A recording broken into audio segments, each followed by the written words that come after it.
আসসালামু আলাইকুম সুপ্রিয় শিক্ষার্থীবৃন্দ, কেমন আছো সবাই? আশা করি সবাই ভালো আছো। আজকের পদার্থবিজ্ঞান অনলাইন ক্লাসে তোমাদের সবাইকে স্বাগত জানাচ্ছি। আমি মোহাম্মদ শফিকুল ইসলাম তুষার, প্রভাষক পদার্থবিজ্ঞান, ইকবাল সিদ্দিকী কলেজ। তোমরা যে যেখান থেকে আজকের এই ক্লাসটি দেখছো, তোমাদের সবাইকে অনেক অনেক প্রীতি ও শুভেচ্ছা জানিয়ে আজকের ক্লাসটি শুরু করছি। আজকে আমরা পদার্থবিজ্ঞান বিষয়ের চতুর্থ অধ্যায় অর্থাৎ কাজ, ক্ষমতা এবং শক্তি থেকে একটি বোর্ড প্রশ্নের সমাধান নিয়ে আলোচনা করব। আমাদের আজকের আলোচ্য বিষয় ঢাকা বোর্ড 2017 সালের সৃজনশীল প্রশ্নের সমাধান। প্রথমে আমি ক এবং খ নং প্রশ্ন নিয়ে আলোচনা করব। ক নং প্রশ্নে বলা হয়েছে গতিশক্তি কাকে বলে। এই বিষয়টি নিয়ে পূর্ববর্তী ক্লাসে তোমাদের বিস্তারিত আলোচনা করা হয়েছে, তবুও আমি বলছি, কোনো গতিশীল বস্তু তার গতির কারণে কাজ করার যে সামর্থ্য লাভ করে তাকে বলা হয় গতিশক্তি। খ নং প্রশ্নে বলা হয়েছে ধনুকে রশ্মি টেনে ছোড়ার সময় কিভাবে শক্তির রূপান্তর ঘটে। এই বিষয়েও তোমাদেরকে পূর্ববর্তী ক্লাসে বলা হয়েছে, তবু আমি আবারও ব্যাখ্যা করছি। দেখো, একটি ধনুকের ছবি এখানে দেখতে পাচ্ছ। ধনুকের যে সুতা বা তারটি রয়েছে সেটি মূলত স্বাভাবিক অবস্থায় এরকম টান টান থাকে। যখন আমি সেটিকে এই টান দিয়ে ধরে, অর্থাৎ এটি ছিল ধনুকের স্বাভাবিক অবস্থা, এই ধনুকের তারটিকে টেনে যখন এরকম বাঁকা করা হলো, তখন আমি যখন টান দিলাম তখন আমি ধনুকের রশির মধ্যে কিন্তু একটা শক্তি প্রয়োগ করলাম, অর্থাৎ আমার যান্ত্রিক শক্তি প্রয়োগ করলাম। সেই যান্ত্রিক শক্তি যখন আমি টেনে ধরলাম, অর্থাৎ বস্তুটি তার স্বাভাবিক অবস্থা থেকে কিন্তু অন্য অবস্থায় উপনীত হলো, যার ফলে এই তারের মধ্যে কিন্তু এক ধরনের বিভব শক্তি সঞ্চিত হলো। যখন আমরা তারটিকে ছেড়ে দিলাম এবং সেই বিভব শক্তি তখন তীরের মধ্যে গতিশক্তিতে রূপ লাভ করলো। এই গতিশক্তির ফলে তীরটি কিন্তু তীব্র বেগে সামনের দিকে প্রবাহিত হয়, অর্থাৎ ধনুকের মাধ্যমে প্রথমে যান্ত্রিক শক্তি থেকে বিভব শক্তি এবং পরবর্তীতে বিভব শক্তি থেকে গতিশক্তিতে রূপান্তর লাভ করে। আশা করি তোমরা প্রশ্নের উত্তরটি ভালোভাবে বুঝতে পেরেছো। এবার আমরা গাণিতিক সমস্যাটা নিয়ে আলোচনা করব। আমরা গ নং প্রশ্নে আসি।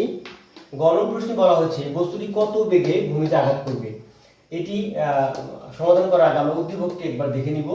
উদ্দীপকে দেখা যাচ্ছে যে বি বিন্দুতে একটি বস্তু দেখা যাচ্ছে, গোলাকার বস্তু। বস্তুটির ভর হচ্ছে 40 কেজি এবং বস্তুটি ভূপৃষ্ঠ থেকে 50 মিটার উচ্চতায় অবস্থিত এবং এখানে বস্তুটা স্থির রয়েছে এবং সি এবং এ আরো দুটি বিন্দু দেখা যাচ্ছে।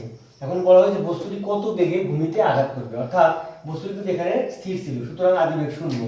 আমরা সমাধান করব গ নং প্রশ্নের গ নং সমাধান। তাহলে আমরা দেখতে পাচ্ছি যে যেহেতু বস্তুটি উপরে অর্থাৎ বি বিন্দুতে স্থির ছিল, সুতরাং আমরা লিখতে পারি আদিবেগ সমান 0। এখন তোমার মনে প্রশ্ন হতে পারে বি বিন্দুর কথা কেন লিখছি, কারণ বলা হয়েছে বস্তুটি কত বেগে ভূমিতে আঘাত করবে, অর্থাৎ এখান থেকে যখন আমি বস্তুটি ছেড়ে দিব তখন তো সে ভূমিতে আসবে, অর্থাৎ এটি তার স্টার্টিং পয়েন্ট এবং এটি হচ্ছে তার শেষ বিন্দু। তাহলে আমরা এখান থেকে হিসেব করব আদিবেগ 0। তাহলে এবার দেখি আমরা কি দেওয়া আছে। বস্তুর ভর দেওয়া আছে 50 কেজি। এবার দুঃখিত, ভর দেওয়া আছে 40 কেজি এবং উচ্চতা রয়েছে 50 মিটার। তাহলে আমরা বস্তুটার শেষ বেগ ভি ইকুয়াল টু হর, আমরা শেষ বেগ নির্ণয় করব। তাহলে এই যে মানগুলো দেওয়া রয়েছে সেই মানগুলো ব্যবহার করে আমরা কোন সূত্রটি আমরা এখানে প্রয়োগ করতে পারি। নিশ্চয়ই তোমরা এখন বুঝতে পেরেছো যে V square equal to U square plus 2gh, এই সূত্রটি আমরা প্রয়োগ করতে পারি। এবার আমরা মানগুলো বসিয়ে দেব। ভি স্কয়ার ইকুয়াল টু আদিবেগ 0 প্লাস 2 ইন্টু 9.8 ইন্টু 50, বা আমরা ভি এর মান তাহলে কি পাবো 2 ইন্টু 9.8 ইন্টু 50, এখানে রুট ওভার পাবো, অতএব ভি। এবার আমরা ক্যালকুলেটর ব্যবহার করে এটি মান নির্ণয় করতে পারি। প্রথমে রুট ওভার দিয়ে দেব 2 ইন্টু 9.8 ইন্টু 50, আমরা পেলাম 31.30। আমরা পেলাম 31.3 মিটার পার সেকেন্ড। অর্থাৎ বস্তু যখন ভূমিতে আঘাত করবে ঠিক সেই সময় তার বেগ থাকবে 31.3 মিটার পার সেকেন্ড।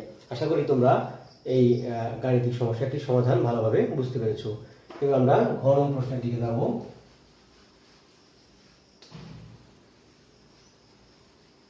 ঘ নং প্রশ্নে বলা হয়েছে বি বিন্দু থেকে বস্তুটি মুক্তভাবে ছেড়ে দিলে বস্তুটির শক্তির সংরক্ষণশীলতার নীতি মেনে চলে, গাণিতিকভাবে ব্যাখ্যা করব। অর্থাৎ আমরা দেখতে পাচ্ছি বি বিন্দু হচ্ছে এখানে, সেখান থেকে যদি বস্তুটা আমরা ছেড়ে দিই তাহলে প্রথমে সে সি বিন্দুতে আসবে, তারপরে সর্বশেষে এ বিন্দুতে আসবে।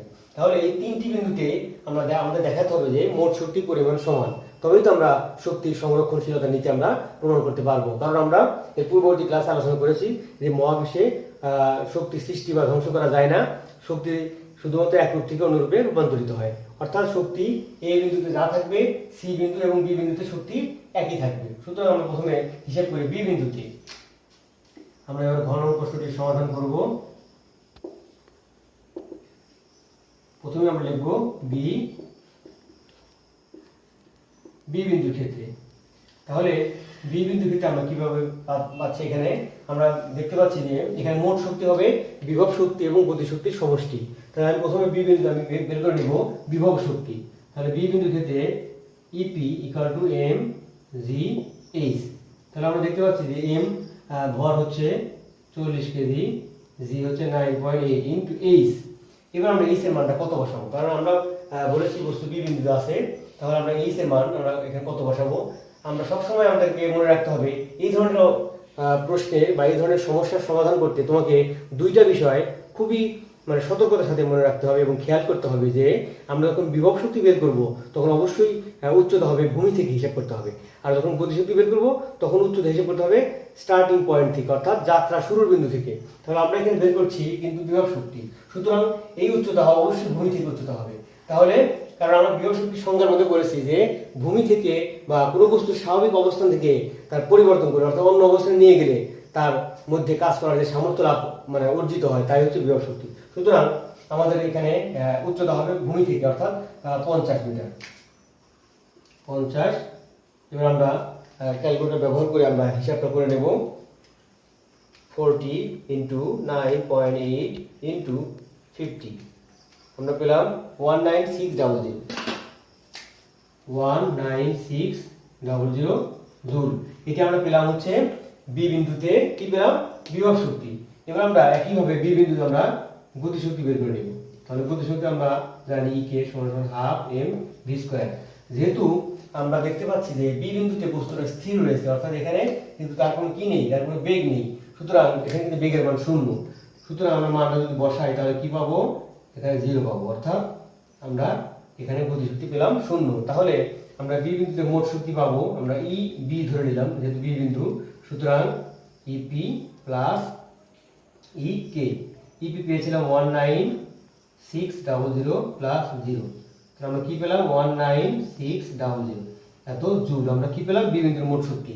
এটি আমরা এক পাশে লিখে রাখি, আমাদের পরবর্তী কাজে লাগবে। ইবি ইকুয়াল টু 19600 জুল। এবার আমরা বি বিন্দুর হিসাবে শক্তি আমরা পেলাম। এবার আমরা পরবর্তী ধাপে আসবো, অর্থাৎ আমরা সি বিন্দুর শক্তি আমরা হিসাব করবো। তাহলে আমরা এখানে কি লিখবো, সি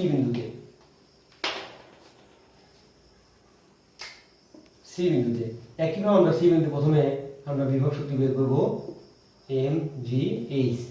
তাহলে এখানে কিন্তু সি বিন্দুতে এখানে কিন্তু বিভব শক্তিও রয়েছে আবার কিন্তু গতি শক্তিও রয়েছে। তাহলে আমরা প্রথমে বিভব শক্তি বের করে নেব। তাহলে এম এর মান আমরা জানি যে এম হচ্ছে বস্তুর ভর, এটা হচ্ছে 40 ইন্টু 9.8 ইন্টু এইচ। তাহলে এই এইচ এর মানটা কত হবে, আমরা আগেই বলেছি যে বিভব শক্তি হিসাব করতে হবে কোথা থেকে, ভূমি থেকে। তাহলে বস্তুর যেহেতু এখন সি বিন্দুতে আছে, সুতরাং ভূমি থেকে তার উচ্চতা হবে কত মিটার, 30 মিটার। তাহলে আমরা এইচ এর মান হবে 30। এবার আমরা ক্যালকুলেটর ব্যবহার করে আমরা মানটি বের করব। 40 ইন্টু 9.8 ইন্টু 30 ইকুয়াল টু আমরা পেলাম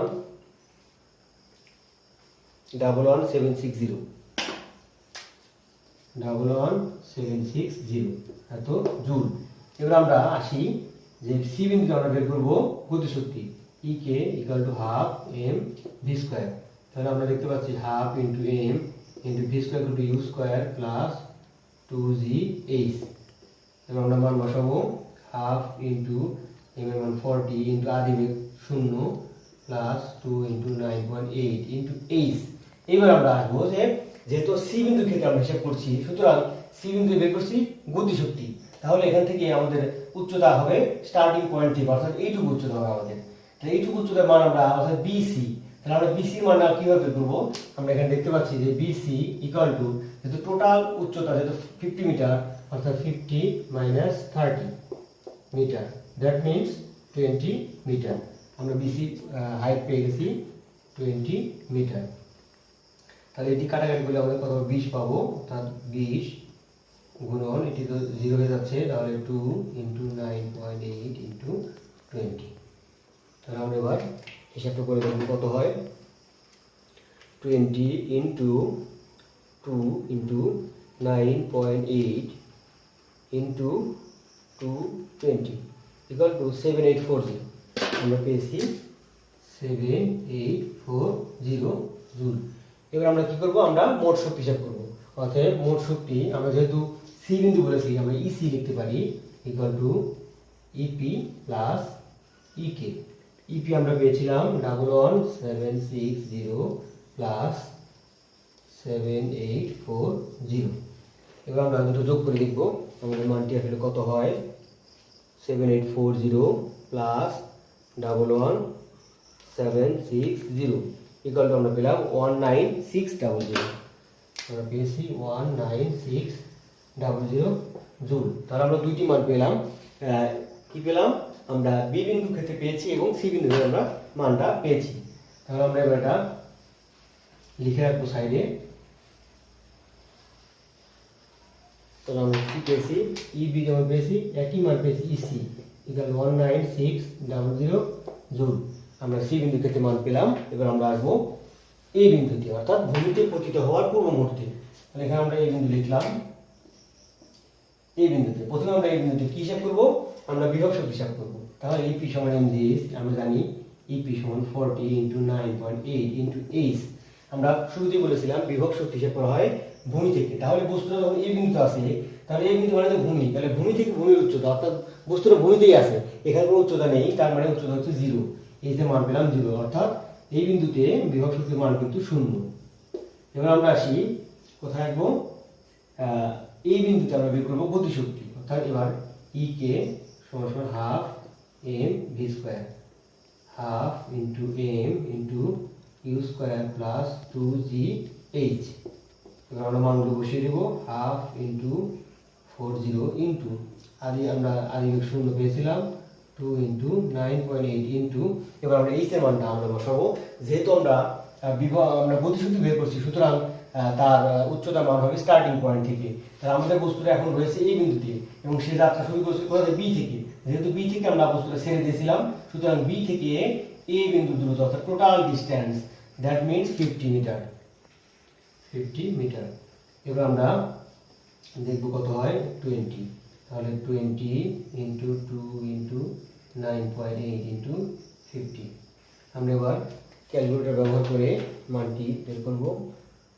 20 ইন্টু 2 ইন্টু 9.8 ইন্টু 50 ইকুয়াল আমরা পেলাম 19600।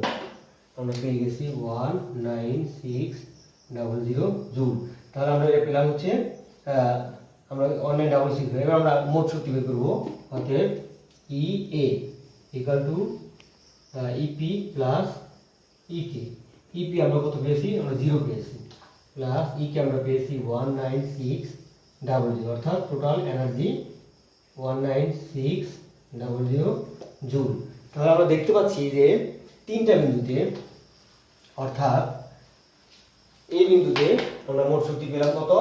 19600। দেখো বি এবং সি বিন্দুতে একই পরিমাণ শক্তি পেয়েছি, অর্থাৎ আমরা যেহেতু আমরা লিখলাম যে E A equal to E B equal to EC, যেহেতু